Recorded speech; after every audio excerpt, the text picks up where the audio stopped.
بسم اللہ الرحمن الرحیم۔ السلام علیکم ناظرین کرام، ترک صدر رجب طیب اردوان نے مغربی ریاستوں پر تنقید کرتے ہوئے شام میں کرد جنگجوؤں کے خلاف ترکی کے آپریشن میں تعاون نہ کرنے پر ان پر دہشت گردوں کا ساتھ دینے کا الزام عائد کر دیا ہے۔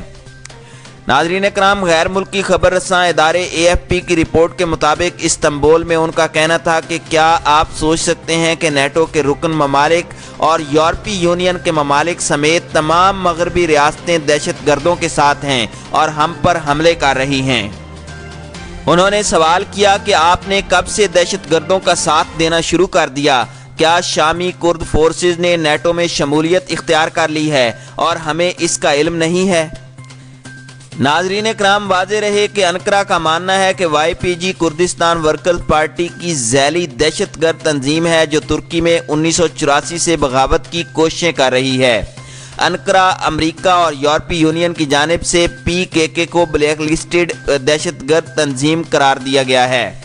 انقرہ کی کرد فورسز کے خلاف فوجی کارروائی پر بین الاقوامی سطح پر تنقید سامنے آئی ہے اور نیٹو ممالک نے نئے اسلحے کی فروخت معطل کر دی ہے۔ نیٹو کے سیکرٹری جنرل جینس اسٹولٹین برگ نے 9 اکتوبر سے شامی کرد فورسز کو سرحد کے پیچھے دھکیلنے کے لیے شروع ہونے والے آپریشن پر بارہا گہری تشویش کا اظہار کیا ہے۔ رجب طیب اردوان نے علاقے پر قبضہ کرنے کے ارادے کے الزامات کو مسترد کرتے ہوئے کہا تھا کہ ترکی کی ملک کی زمین پر کوئی نظر نہیں، ہم اس طرح کے الزامات کو ہماری سب سے بڑی تذلیل سمجھتے ہیں۔ ناظرین اکرام، ترکی نے امریکی نائب صدر مائک پینس کے ساتھ معاہدے کے بعد 120 گھنٹوں کے لیے فوجی آپریشن معطل کرنے کا اعلان کر رکھا ہے۔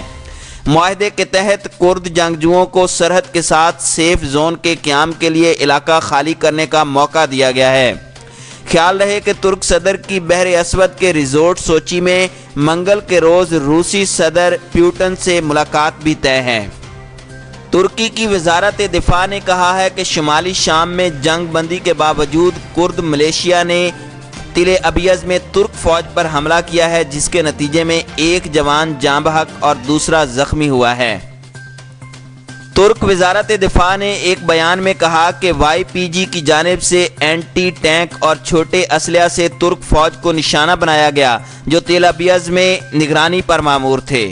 بیان میں کہا گیا کہ فوری طور پر دفاعی جواب دیا گیا جبکہ امریکہ کے ساتھ سیف زون معاہدے کے باوجود YPG کے دہشت گرد 20 مرتبہ خلاف ورزی کے مرتکب ہو چکے ہیں۔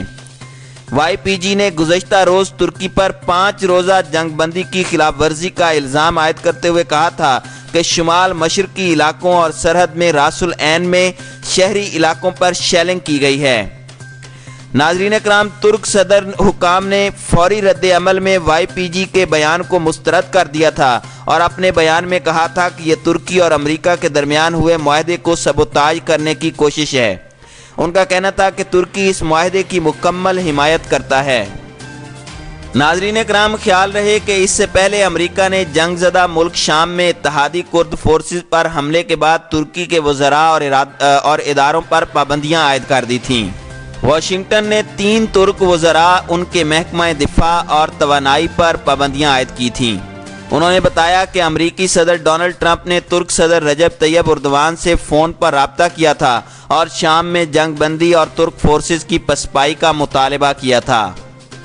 ان کا کہنا تھا کہ امریکی صدر نے اسٹیل کے ٹیرف میں اضافے اور ترکی کے ساتھ $100 ارب پر مشتمل تجارتی معاہدے پر مذاکرات کو بھی منسوخ کرنے کا حکم دے دیا۔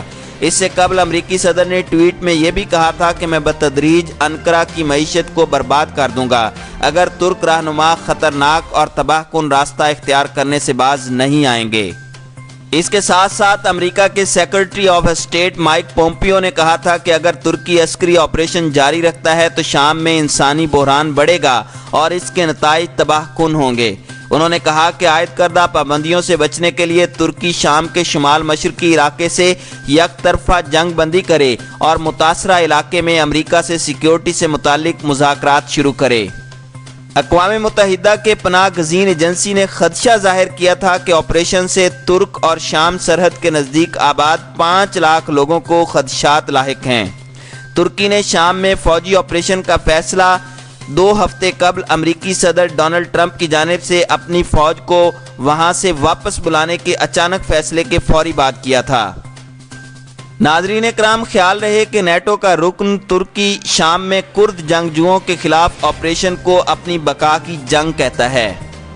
ترکی نے گزشتہ ہفتے جب شمالی شام میں کرد جنگجوؤں کے خلاف کارروائی کا اعلان کرتے ہوئے کہا تھا کہ وہ شام میں 32 کلومیٹر پر محیط علاقے میں سیف زون قائم کرنا چاہتے ہیں۔